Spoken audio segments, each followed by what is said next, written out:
Gas ये India visit करके आ चुके हैं। जब आपने कदम रखा बॉर्डर पर तो क्या फीलिंग्स थी? पाकिस्तान के सारे डॉक्टर फेल हो गए। मुझे ये बताया जाता था कि आपकी वालदा का जो है ना आखिरी स्टेज है। इंडिया गए, डॉक्टरों को हाथ लगा और माशाल्लाह से हाँ माशाल्लाह, अब जिंदगी वो अपनी नॉर्मल जिंदगी गुजार रहे हैं। कितनी बड़ी शर्म की बात है बच्चों को ये पढ़ाते कि इंडिया हमारा दुश्मन है। हम दुश्मन मुल्क के में जाके भी हमें जो है एक अच्छा ट्रीटमेंट मिली है जब आप बताते थे कि भाई मैं पाकिस्तानी हूँ, मैं इंडिया में आई हूँ, कि यार आप पाकिस्तान से आए हो। जब डॉक्टर के साथ आपकी फर्स्ट मीटिंग हुई, ये मुसलमान ये पाकिस्तानी तो इसको साइड पे फेंको। तो कभी भी ऐसा नहीं लगा था कि हम किसी दूसरे मुल्क में आए हुए हैं। तो मैं वापस अपने रूम की तरफ जा रहा था तो मुझसे ना मोबाइल छीन के ले गए। आधे घंटे में जो है ना पुलिस इकट्ठी हो गई। ये बहुत बड़ी बात है, यहाँ पर गुम हो जाए मोबाइल नहीं मिलते। सबसे पहले पूछा कि आप सईद कौन है। दोस्तों आज आपको मैं बहुत ही इंटरेस्टिंग और इमोशनल स्टोरी दिखाने जा रहा हूँ। ये स्टोरी है पाकिस्तानी का। उसकी मदर का किडनी फेल हो चुका था, किडनी ट्रांसप्लांट कराना था। पाकिस्तान के सारे डॉक्टर ने जवाब दे दिया कि हमसे नहीं हो पाएगा, अब आपकी माँ लास्ट स्टेज में है, अब इन्हें अल्लाह ही बचा सकते हैं। तब इंडिया को दुश्मन कहने वाला वहाँ के गवर्नमेंट, वहाँ के सरकार ने कहा अब इसका इलाज इंडिया में ही हो सकता है। तो भाई ने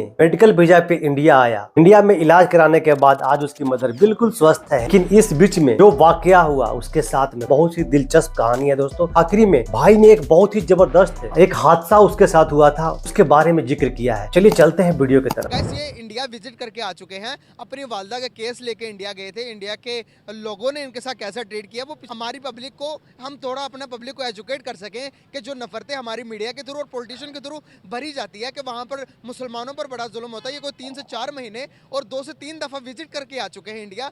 जब आपने कदम रखा बॉर्डर पर तो क्या फीलिंग्स थी, कैसा आपने चीज़ें देखी? मैंने जैसा कि पहले भी आपको बताया था कि ये गवर्नमेंट ऑफ पंजाब की बहुत अच्छी कावज थी। जो चीफ मिनिस्टर पंजाब शहबाज शरीफ साहब थे, उस दौर में वो लीवर ट्रांसप्लांट पेशेंट को जो है ना इंडिया ट्रांसप्लांट के लिए भेजते थे। क्योंकि उस दौर में जो यहाँ पेशेंट का ट्रांसप्लांट शेख ज़ैद हॉस्पिटल में होता था, बदकिस्मती से शेख ज़ैद हॉस्पिटल में जो है वो डॉक्टर जो थे इस काबिल नहीं थे। मैंने जो अपनी आंखों से देखा वो तो डोनर को भी जो है ना उन्होंने एक्सपायर किया। तो पाकिस्तान में शेख ज़ैद हॉस्पिटल में ऐसा कैसे पता चला कि भाई ये इलाज तो इंडिया में ही होगा? किसने बताया आपको? पाकिस्तान के सारे डॉक्टर फेल हो गए कि किडनी ट्रांसप्लांट पाकिस्तान में किसी से नहीं हो रही थी? किसने बताया? जब बताया तो आपको लगा कि वीज़ा मिल जाएगा? ये नहीं, ये थोड़ा सा मैं आपको ये भी तफसील में बताता हूँ कि मेरी वालदा का 2010 में हेपेटाइटिस सी डायग्नोज हो गया था।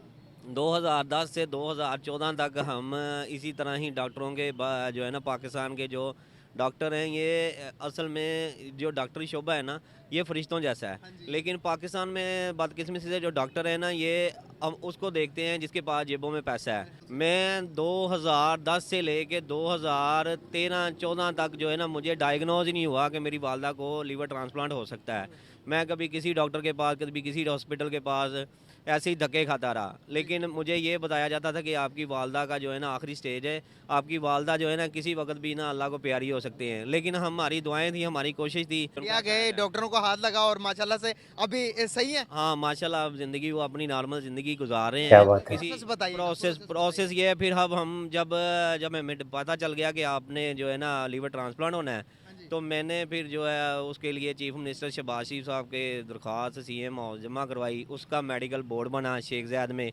शेख ज़ैद वालों मेडिकल बोर्ड में उन्होंने मुझे जो है ना कहा कि आपका जो है लीवर ट्रांसप्लांट है वो आपका इंडिया ही होना है। तो इंडिया में उन्होंने मेल की। इंडिया डॉक्टर नीरव गोयल है, वहाँ अपोलो हॉस्पिटल के बहुत अच्छे डॉक्टर हैं, head of department liver transplant के। उनकी तो उन्होंने मेरी वालदा का इलाज किया। वहाँ से इन्विटेशन लेटर आया। इनविटेशन लेटर आके वहाँ वीज़ा प्रोसेस किया। वीज़ा प्रोसेस करने के बाद वीज़ा मिला। उस तवज्जो से फिर हम जाके जो है फिर थ्रू बागा बॉर्डर रास्ता जो है ना इंडिया के। अच्छा, कितनी बड़ी शर्म की बात है। यहाँ पर हम खड़े होकर नारे तो लगाते हैं, इंडिया मुर्दाबाद के नारे लगवाते हैं बच्चों से, बच्चों को ये पढ़ाते हैं कि इंडिया हमारा दुश्मन है। बचपन से हमें ये पढ़ाया गया है। तो आज वहाँ उसी दुश्मन के पास जाते हुए हमें हमारे हुकूमत को शर्म आनी चाहिए, ये कहते हुए कि भाई पाकिस्तान में नहीं, आपको कि जो लीवर ट्रांसप्लांट, किडनी ट्रांसप्लांट हो वो इंडिया में होगा। अब देखें यहाँ पर भी हम देखें ना, दुश्मनी तो कर रहे हैं ना, करते हैं तो फिर ये भी तो उनको हुकूमत को कुछ ना कुछ तो ऐसा करना चाहिए कि हमारे मरीजों को इधर ही इलाज हो जाए। गवर्नमेंट ने ये जो अच्छा इकदाम था कि सोचा कि लोगों की जानें तो इंसानों की जानें तो बचानी है ना, सबसे कीमती तो इंसान की जान बचानी है। लेकिन वो दुश्मन मुल्क है। हम दुश्मन मुल्क के में जाके भी अगर हमें सेहत मिली है, हमें जो है एक अच्छा ट्रीटमेंट मिली है, वो डॉक्टर नीरव गोयल आज भी हमें याद आता है कि वो एक अच्छा इंसान है और एक अच्छा उसकी एक अपने काम में एक अच्छी पकड़ है और उनकी ट्रेड भी ऐसी अच्छी है कि आप यहाँ प्रोफेसर को आप बिना अपॉइंटमेंट के मिल नहीं सकते, लेकिन वो ऐसा डॉक्टर है कि आप उस वो बैठा है अपने कमरे में और बिना लॉक किए आप उसके कमरे में जा सकते हो, इतना बड़ा डॉक्टर है। यही बात आप यहाँ आके सोचते हैं कि यार यहाँ के डॉक्टर एक प्रोफेसर है, आप यहाँ से एक प्रोफेसर हमारे पास से गुजरा होता है वो हमें देखता भी नहीं है, और अगर वो अपने कमरे में बैठ गया तो यहाँ पीए और उसका जो है स्टाफ जो है वो आपको उसके कमरे तक जाने नहीं देता। लेकिन वो एक इतना बड़ा डॉक्टर है और उस डॉक्टर के कमरे में आप वो अकेला बैठा है या जैसे भी बैठा है आप उसको जैसे मर्जी आप मिल सकते हैं, आप उसके पेशेंट है। लेकिन यहाँ उनको देख सही के बात ये है। अफसोस होता है कि यार उनका रवैया देख के और यहाँ का रवैया देख के ना फिर बड़ा दिल दुखता है कि वहाँ पर जब गए लोगों ने कैसा आपके साथ बिहेव किया जब आप बताते थे कि भाई मैं पाकिस्तानी हूँ, मैं इंडिया में आई हूँ इलाज करवाने के लिए, मदर का इलाज करवाने के लिए इंडिया आया हूँ, तो लोग आपके साथ कैसे बर्ताव करते थे, क्या बिहेवियर होता था? लोगों का बर्ताव अच्छा था। मैंने जैसे आपको बताया कि लोगों का बर्ताव बहुत अच्छा था। वो हम जब उनसे मिलते थे तो वो बड़े खुश होते थे कि यार आप पाकिस्तान से आए हो, लाहौर से आए हो। अभी भी हम अब मीडिया निकाल के देखेंगे, अभी भी हमारे पॉलिटिशियंस के बारे में जो कहते हैं कि भाई हिंदुस्तान में मुसलमानों पर बड़ा जुल्म होता है, हिंदू बड़ा बुरा बर्ताव करते हैं मुसलमानों के साथ, तो आप इसको ज़रा बताइएगा कि क्या वाकई में ही वहाँ पर मुसलमानों के साथ होता? मैंने पुरानी दिल्ली में जो मैंने पुरानी दिल्ली में सबसे ज़्यादा मुसलमान रहते हैं। पुरानी दिल्ली गया था, वहाँ निज़ामुद्दीन औलिया की दरगाह है। निज़ामुद्दीन औलिया की दरगाह बहुत मशहूर है और बड़े नामी। तो वहाँ जब आप एक बार एंटर होके उनके साथ आप चले जाते हैं तो ऐसे ही लगता है कि जैसे एक तस्वीर के दो रुख है। मैं उनके अंदर अगर चल रहा हूँ, घूम रहा हूँ, फिर रहा हूँ तो मुझे नहीं लग रहा कि यार मैं जो है ना इनसे अलहदा हूँ।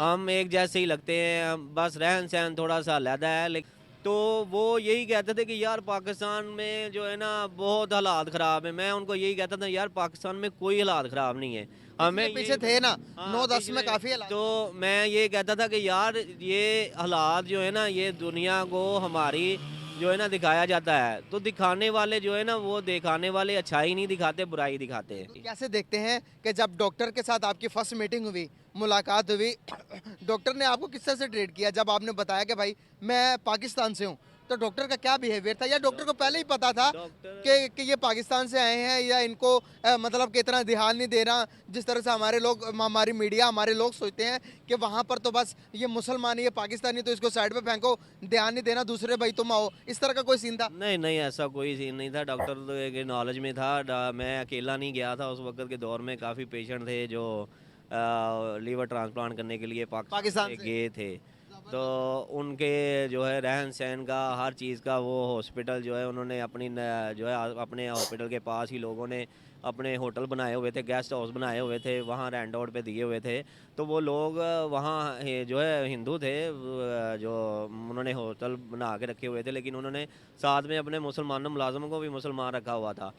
उनका बर्ताव बिल्कुल ऐसे था जैसे हम एक दूसरे के साथ बड़े अज़लों से सामानों से मिलते आए हैं, और कभी भी ऐसा नहीं लगा था कि हम किसी दूसरे मुल्क में आए हुए हैं। कभी कोई वाकया हुआ आपको, कभी कोई किसी ने मतलब कि चोरी चकारी आपने कहीं इधर इर्द गिर्द कहीं देखी हो, क्या इस तरह का कोई सीन यहाँ पर जिस तरह होता है कि क्राइम रेट बहुत बढ़ गए, वहाँ पर आपने देखी?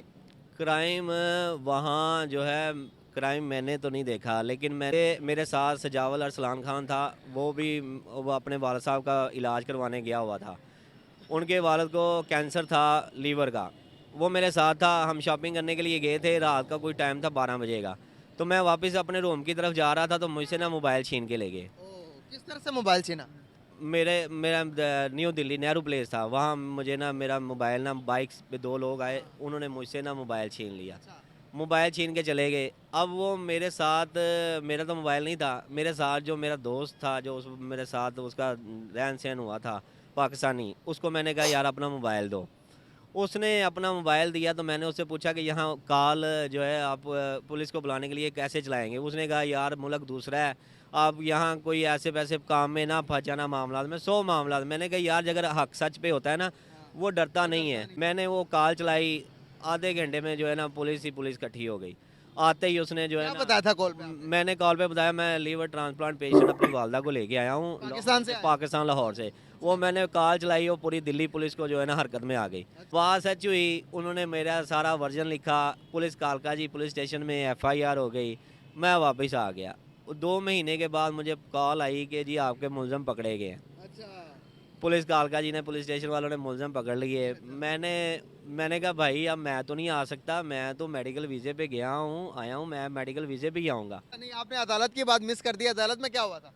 अदालत में जब मैं अपने दोबारा मेडिकल वीज़े पे गया तो मैंने वहाँ जाके ना स्पुर्दारी, पर्सनल स्पुर्दारी के लिए ना मोबाइल वहाँ मिल गया? मोबाइल मिल गया। उसकी अच्छा, पर्सनल ये बहुत बड़ी बात है। यहाँ पर गुम हो जाए मोबाइल नहीं मिलते। हमारी कुलीग का मोबाइल भी बड़ा वो, अब मैं तो हैरान हूँ कि हमारे मेरी कुलीग का मोबाइल भी गुमा, लेकिन वो उसी टाइम मिल गया था। लेकिन बड़ी बात ये है कि वो महीने बाद भी रिकवर हुआ, रिकवर हो नहीं, गया। उन्होंने लेकिन क्या यहाँ पर इतनी जल्दी रिकवर हो जाता हमारे मुल्क में? नहीं, यहाँ भी मोबाइल रिकवर हो जाते हैं अगर ऑन हो, लेकिन वो जो है ना, मैं तो ज़ाहिर बात है दूसरे मुल्क का था तो उनके लिए ये टास्क था।